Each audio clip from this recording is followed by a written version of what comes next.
is a very unique genre. It's completely based on a primal emotion such as fear, which means a lot of horror movies are typically hit or miss with most people. It's actually pretty simple. You're either scared of something or you're not. That being said, there have always been horror flicks that a lot of people agree are great. Whether classics like Rosemary's Baby and The Exorcist or recent hits such as Get Out and Hereditary, some movies are just almost universally acclaimed and revered. On the opposite end of that, there are those horror movies that are universally hated and critically panned. You know, the type that films that might have looked good as an idea on paper, but once they arrived on the big screen, simply didn't work. Going back to the point about the uniqueness of horror, we can say that when a horror film flops, it flops hard. There are countless examples of slashers looking too campy or psychological thrillers being too smart for their own good. When something scares you, you usually can't hide it, so when you go to watch a movie that's supposed to scare you but doesn't, you can't hide your disappointment either. There are numerous horror movies being produced all the time, and it's a given that a lot of them will be bad. But what hurts them most is when the ones you had high hopes for turn out bad. So with that in mind, I'm Ellie with What Culture here with 10 horror movies that flopped hard in 2022.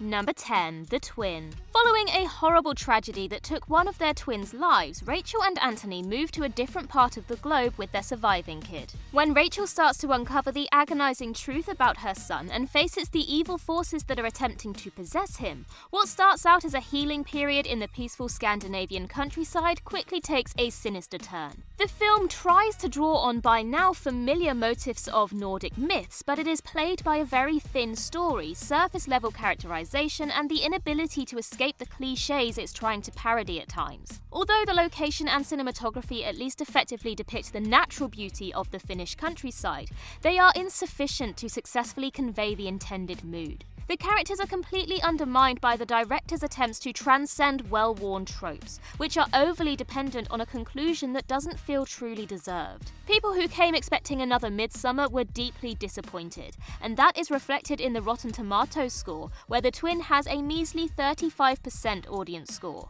It's only slightly better received by critics, who gave it a 41% rating. Number 9, Dashcam. In Dashcam, which takes place as the live stream of an incendiary musician who leaves the United States for London amid the height of the COVID-19 pandemic, the computer screen aesthetic is carried over from director Rob Savage's previous movie, Host. Giant drag singer Annie Hardy takes the front seat role, no pun intended, as a fictionalized version of herself who searches for a former bandmate while stirring up trouble in the community until she finds herself being pursued by bizarre things. Reviewers lauded the movie's technical execution and non-stop thrills, but that was only enough for a 48% approval rating on Rotten Tomatoes and a 37% audience score. It seems that a lot of people simply thought that the protagonist was annoying, to the point where it undermined the movie's other strengths. Although Dashcam might become a future cult favourite in various corners of the internet, it probably won't inspire the studio to give the green light for a sequel. Number 8, The Invitation. Natalie Emmanuel plays Evie in The Invitation, a story about a young woman who, after her mother dies, learns that she is related to a wealthy English family.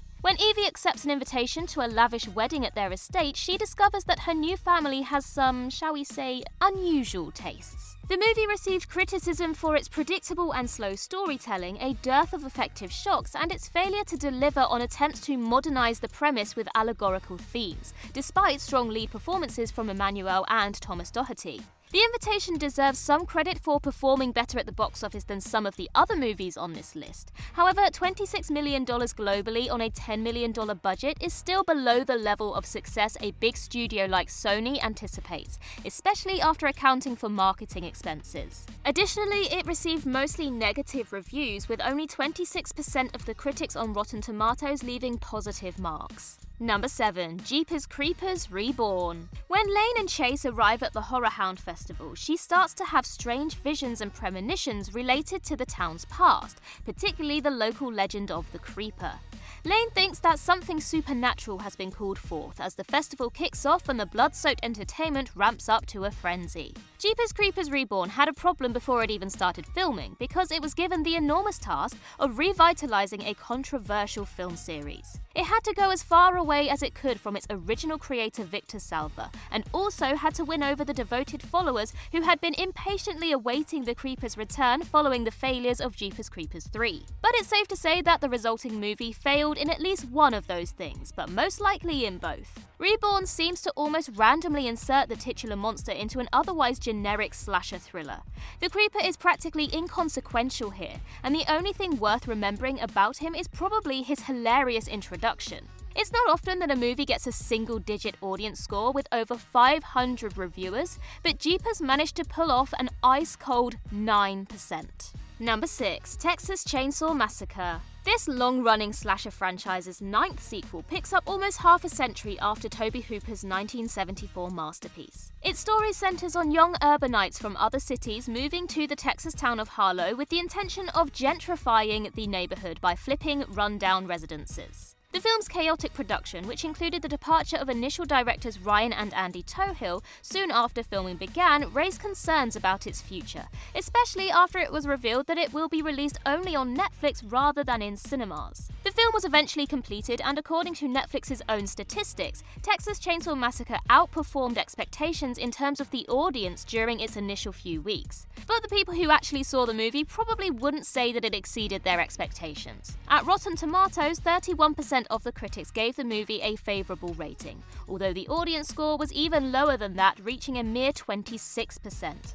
While some praised it for its gratuitous use of violence and silly entertainment value, detractors also pointed out its clumsy efforts at social satire and lack of endearing characters. Number 5. Men. Annihilation director Alex Garland's latest release is a folk horror film which features Jessie Buckley and Rory Kinnear in the leading roles. It garnered a mixed reception from critics, but it didn't seem to be very popular with general audiences. The movie centers on Harper, a recently widowed woman who, following the violent death of her abusive husband, rents a rural cottage. However, strange and unsettling interactions with the men of the nearby village slowly destroy the tranquil solitude of the countryside. Some critics have mixed feelings about Garland's narrative treatment of themes of gendered violence, although they did praise Buckley and Kinnear's performances, as well as the film's bizarre and unnerving visual direction. With barely $11 million in worldwide box office receipts, Men is unlikely to have generated a healthy profit, to say the least. The general public just didn't seem to connect to the movie in any sort of meaningful way. A miserable D+ was given by CinemaScore, a company that grades movies according to audience surveys. On Rotten Tomatoes, the critic approval rating is 69%, while the audience score is 39%. Number 4. The Legend of La Llorona. For a much-needed vacation, Andrew Carley and their son Danny head to a remote property in Mexico.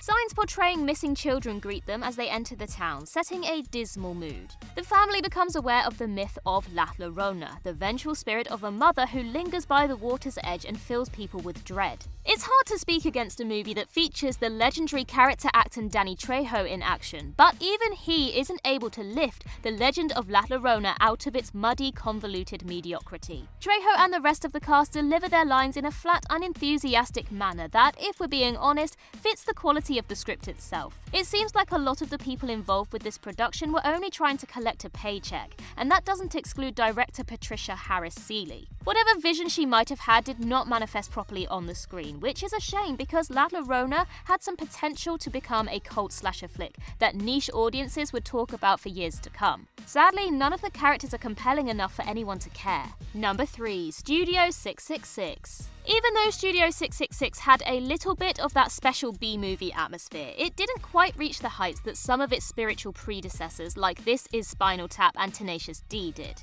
The Foo Fighters relocate to a spooky home to create their latest album in a movie that lead singer and guitarist Dave Grohl had dubbed Scooby-Doo meets Spinal Tap meets The Evil Dead. While touring the mansion, Grohl becomes possessed by a demon, forcing his band to figure out how to escape the devil's hands while also saving their own souls. Considering that B.J. McDonnell, who directed the third Hatchet film, also directed this one, it is purposefully ridiculous, replete with cameos and appropriately violent. Studio 666 failed to generate any excitement during its opening weekend. With a $1.5 million opening, it left theaters with only $3 million in total. On Rotten Tomatoes, there is an incredibly intriguing difference in crowd and critic ratings, an audience score of 80% compared to 56% for the critics. That probably shouldn't come as a big surprise for a movie that is aware of exactly who its target audience is, though. Number 2. Firestarter. Firestarter is the remake of Mark L. Lester's 1984 film adaptation of the well-known Stephen King book. Although both adaptations depart from the original story, they both revolve around a father and daughter who run away from the government agency that gave them their extraordinary powers. This time, Zac Efron plays telekinetic father Andy McGee, and Ryan Kiera Armstrong plays his pyrokinetic daughter Charlie. The movie was released on Peacock and in theatres at the same time, which makes analysing its performance in a conventional sense more difficult. Although with an estimated $12 million production budget, it would not have reached theatrical goals with only $40 million in global box office receipts. Firestarter also garnered a shockingly negative reception from critics, who cited its lackluster special effects, unimpressive acting, and problems with editing and pace that make viewers wonder if it was tampered with during post-production. It appears that Firestarter was destined for failure in the end. King's books are notoriously difficult to adapt for film because of their length and narrative design. The comparatively low budget hindered the potential magnificence of the movie's climax because the special effects simply couldn't deliver. Number 1. Crimes of the Future. David Cronenberg's Crimes of the Future barely made $4 million at the global box office, despite having a $27 million production budget and receiving praise at its Cannes debut. Although it's doubtful that even Cronenberg anticipated the film to be the year's biggest hit, the financial outcome is disappointing for the filmmaker's eagerly anticipated return to the genre. In the movie, performance artist Sol Tenser and his companion Caprice traverse a world where pain and disease have been eradicated. Strange new organs are present in Sol's body, which the two surgically remove in sexual and unsettling public displays. A government organisation intervenes to steer humanity's new course when similar mutations start to appear in the people, including a little boy who can digest plastics. Though his films rarely do well at the box office, the Canadian auteur has always had his finger on the pulse of contemporary problems regarding technology, sexuality, and identity. The general consensus among critics is that his return to the body horror subgenre perhaps succeeded to a degree, but it will hardly convert anybody who wasn't already a fan. And that concludes our list. If you think we missed any, then do let us know in the comments below. And while you're there, don't forget to like and subscribe and tap that notification bell. Also, head over to Twitter and follow us there, and I can be found across various social medias just by searching Ellie Littlechild. I've been Ellie with What Culture. I hope you have a magical day, and I'll see you real soon.